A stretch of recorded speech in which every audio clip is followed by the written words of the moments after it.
Tu es chez toi et tout d'un coup, tu as envie de tout changer. Les meubles, plus à ton goût. Les objets, ils t'étouffent. Tu sais pas par où commencer, mais tu sais que ça ne peut plus rester comme ça. Et si ce chaos extérieur cachait en réalité un vrai besoin intérieur? Si tu te sens concerné par ce sujet, je t'invite à rester ici et écouter l'épisode de podcast.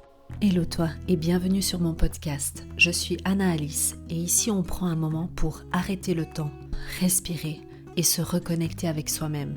Chaque lundi, je te propose des échanges sincères, des témoignages inspirants et des discussions sur l'organisation avec un focus sur le bien-être mental. C'est ton espace pour faire une pause, prendre une bouffée d'air frais et trouver des clés pour avancer avec confiance. Alors, installe-toi confortablement et rejoins-moi pour ce moment de partage. Hello toi, j'espère que tu vas bien. Mon nom est Anna Alice et ici on parle d'organisation sous toutes ses formes. La maison, le mental et le quotidien. Si tu veux commencer dès aujourd'hui à avoir une maison organisée et un esprit plus apaisé, je t'invite à télécharger le challenge que j'ai créé pour toi pour essayer de justement mettre un petit peu de sérénité dans tout ça. C'est gratuit et ça se trouve en barre d'infos. J'aimerais avant de commencer cet épisode te poser cette question et que tu me répondes en commentaire ou en message privé ou par email si tu t'es déjà senti dans cette situation de besoin de changement, de besoin de tout changer. Tu arrives chez toi et tu as l'impression d'être étouffé, d'avoir comme un poids sur tes épaules et tu as vraiment envie de tout balancer, rien ne va et c'est constant. Est-ce que ça t'est déjà arrivé ? Commençons donc par aborder cette partie du sujet qui est le moment où tu as envie de tout changer chez toi. C'est vraiment un ras-le-bol qui monte en toi, c'est un besoin de nouveauté. Et parfois, ça vient par petites touches, on va dire. C'est-à-dire que c'est pas quelque chose de trop fort. Ce besoin, moi, que je veux parler aujourd'hui, c'est pas juste une petite chose, c'est pas juste « Ah, ça ferait du bien de rafraîchir un petit peu cette pièce » ou voilà, ça fait longtemps que j'ai pas changé, je sais pas, les tableaux, une déco, peu importe. Ça, c'est quelque chose, un comportement tout à fait naturel et normal et c'est une bonne chose quelque part parce qu'on a besoin en tant qu'être humain, en tant que personne, de quelque chose de nouveau et puis selon les tendances, comme avec nos habits, on a envie peut-être d'autre chose. Ça, c'est complètement ok et normal. Après, j'aime pas trop dire normal parce que qu'est-ce qui est normal et qu'est-ce qui est pas normal. Mais ça veut dire, voilà, ça reste dans une normalité, on va dire. Est-ce que c'est mieux comme ça ? Je ne sais pas, mais en tout cas, on s'est compris. Maintenant, moi, je parle vraiment de ce besoin profond où c'est un poids. C'est pas quelque chose d'agréable comme sentiment. Tu le ressens peut-être à l'intérieur de toi, dans ton corps. C'est envie de pousser les meubles, c'est l'envie profonde de tout réorganiser et de faire du vide. C'est comme si, finalement, comme je t'ai dit en intro de ce podcast, tu étouffais chez toi. C'est pas donc juste esthétique, mais c'est parfois même existentiel. Ça va jusque-là, c'est vraiment très très profond. Et pour te donner un exemple personnel, pendant une période de ma vie, il arrivait que en une semaine, je change 3 fois les meubles de place. C'est pas juste déplacer la déco, c'est les meubles. Donc tu peux imaginer la surprise de mon mari. À l'époque, c'était encore mon petit ami qui arrivait à la maison et qui retrouvait toujours la maison d'une manière différente. Ça, là, par exemple, ce besoin de changement extrême, eh bien c'est là qu'il faut faire attention parce que c'est une petite alerte, une petite alarme qui s'enclenche. Et si c'était à l'intérieur finalement que ça débordait et pas forcément ce sur quoi on focalise notre attention. Notre maison, je le dis souvent, j'ai déjà fait plusieurs épisodes, notre maison est un miroir. Quand ça déborde à l'extérieur, c'est-à-dire quand tu vois qu'il y a du chaos à l'extérieur, du bazar, c'est que ça déborde à l'intérieur. Mais finalement, comme on a souvent appris à mettre des masques, des jolis masques pour faire semblant, eh bien on ne le voit pas forcément. Les personnes extérieures ne le voient pas. Parce que justement on porte ce masque. Mais quand on arrive à la maison et qu'on regarde autour de nous et qu'on a cette impression d'étouffement, eh bien on ne peut plus faire semblant et on se retrouve comme si on était face à notre miroir. D'ailleurs, petit aparté par rapport à ces masques sociaux qu'on se met, par rapport à ces masques que l'on se crée pour se protéger quelque part et pour aussi paraître d'une certaine façon face à nos amis, à notre famille, à la société de manière générale, Je ne sais pas si tu as déjà vu la série Bref. Il y a la saison numéro 2 qui est sortie il y a quelque temps en arrière et je l'ai regardée, je pense en tout cas déjà 3 fois. Et il y a dans un des épisodes où il parle justement de ces masques et c'est tellement bien représenté que je t'invite vraiment à aller voir cette série parce qu'il y a plein de petites références à nos expériences de vie. Si tu as plus de 30 ans, on va dire, je pense que tu peux vraiment te reconnaître potentiellement dans son personnage et dans des autres personnages. Et cette série vraiment mérite un Oscar, enfin plus que ça. Pour moi, ça, c'est devenu une série pilier, on va dire, pour vraiment comprendre notre fonctionnement dans notre cerveau. Et il parle justement de ces masques que l'on se met face, là par exemple, il parlait par rapport au couple. C'est tellement bien fait, vraiment si tu ne l'as pas vu, va le voir et si tu l'as vu, mets-moi en commentaire ce que tu en as pensé. Et on croit justement qu'en réorganisant l'espace à l'extérieur de nous, on retrouvera un apaisement. Et c'est vrai, vraiment c'est vrai et d'ailleurs c'est pour ça que moi j'utilise l'organisation comme un outil. Pour moi c'est vraiment un outil de manière générale pour se sentir mieux. C'est pour ça que je dis bien chez toi, bien en toi. Donc c'est pas moi qui vais démentir ça, mais il n'y a pas que ça. C'est important de se poser et de se demander qu'est-ce qui ne va pas en ce moment. Parce que bien évidemment que c'est bien de se mettre en action, de faire les choses, de voir que voilà, on a envie de remettre de l'ordre, ça c'est très bien. Mais par contre, il faut aller creuser plus loin.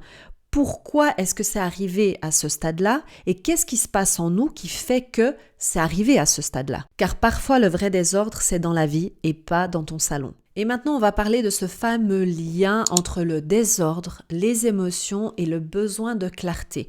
Parce que pour moi, il y a vraiment un lien. Et encore une fois, quand j'ai commencé ma chaîne YouTube où je partageais des astuces pour mieux t'organiser chez toi, pour justement mieux te sentir en toi, je basais vraiment beaucoup mes vidéos sur le bien chez toi. Parce que moi aussi, dans cette période de ma vie, j'avais besoin de me sentir bien chez moi et je mettais en ordre mes affaires.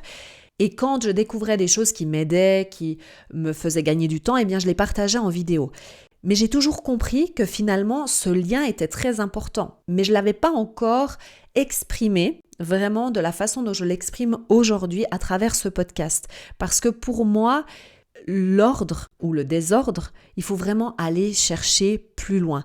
On accumule souvent des choses, et on va voir après plus tard, pour combler un vide, pour combler quelque chose. Ça peut être des objets de déco, ça peut être des vêtements, ça peut être aussi pour certaines personnes, ça passe par la nourriture et ça peut être une combinaison de plusieurs choses. Le désencombrement, quand on parle de désencombrement et d'ailleurs à cette période-là, quand j'ai commencé ma chaîne Nana Organise justement, je parlais énormément de désencombrement, c'était un peu mon pilier, mon cheval de bataille, c'était le désencombrement parce que pour moi c'est l'étape numéro 1 pour commencer à vraiment te sentir bien. Le désencombrement, c'est vraiment libérateur, mais aussi émotionnellement puissant. Parce que finalement, quand tu désencombres chez toi, tu fais aussi du vide en toi, dans ta tête. Et aussi, ce qui est important de souligner, c'est quand on n'ose pas encore prendre une décision, parce que justement, quand on va aller creuser pour aller voir qu'est-ce qui se passe derrière en nous, pourquoi est-ce qu'on a ce besoin de désencombrer, de ranger, de remettre en ordre, etc., on n'ose pas encore prendre une décision par rapport à la situation réelle dans notre vie. Donc, on passe par l'action de remettre en ordre notre maison, notre logement. On agit en fait dans ce que l'on peut contrôler parce que certaines fois, les décisions qu'on doit prendre sont en dehors pour le moment de notre habilité à agir. Donc finalement, l'action physique de faire du désencombrement débloque aussi des choses dans notre mental. Et là, j'aimerais prendre le temps de parler de ces dérives du désencombrement extrême parce que comme je t'ai dit, j'ai basé surtout quand j'ai commencé avec Nana Organise, qui était ma chaîne d'organisation précédente, Le désencombrement était pour moi quelque chose de presque vital. J'avais ce besoin de désencombrer chez moi, faire du vide, faire de la place. Mais j'ai trop désencombré. J'ai vraiment trop désencombré, surtout dans quelque chose que j'aimais particulièrement, c'est-à-dire mes vêtements. Et c'est très parlant aujourd'hui que j'ai un peu de recul et que je peux observer de plus loin ce qui s'est passé. Et c'est pour ça que je fais cet épisode, pour que finalement toi, si tu te retrouves dans cette situation, peut-être tu vas te reconnaître et peut-être ne pas faire les mêmes erreurs que j'ai faites moi. Après, le fait de faire entre guillemets, des erreurs comme par exemple celle que moi j'ai faite de désencombrer énormément, c'est une erreur qui finalement m'a appris énormément. Si je ne l'avais pas faite, je ne pourrais pas te l'expliquer aujourd'hui. Donc quelque part, c'était un apprentissage. Et moi, j'ai cette philosophie de vie qu'on apprend de nos erreurs aussi. Donc comme je disais, j'ai vraiment énormément désencombré dans ce domaine particulièrement qui sont les vêtements, qui me touchaient moi personnellement. C'était pas tant dans le désencombrement de la maison qui touchait finalement toute ma famille, mais ça avait vraiment à voir avec moi. Et quand j'analyse la situation aujourd'hui, je me rends compte qu'en fait, moi, je n'avais pas besoin de désencombrer autant mes vêtements. C'était plutôt quelqu'un qui était très nocif dans ma vie et que je n'arrivais pas finalement à prendre cette décision à ce moment-là. Et le fait de désencombrer comme ça excessivement mes habits, qui étaient une des choses, on va dire matériellement parlant, le plus précieux pour moi, je me dévalorisais parce que j'enlevais ce que j'aimais le plus et finalement je me retrouvais avec très très peu de vêtements qui ne me mettaient pas forcément en valeur. Donc en fait, j'étais quelque part en train de me punir de quelque chose, de cette décision que je n'arrivais pas à prendre parce que au fond de moi, je savais que cette décision devait être prise, mais je n'osais pas encore et finalement je me punissais par le désencombrement extrême, par le fait de toucher à ce que j'aimais le plus au niveau matériel, à mes habits. Donc le tri excessif est aussi un signal émotionnel qui dit je cherche de l'espace pour respirer, pour avoir un espèce de vide pour pouvoir réfléchir, pour pouvoir prendre des décisions. Donc le tri n'est pas un problème en soi,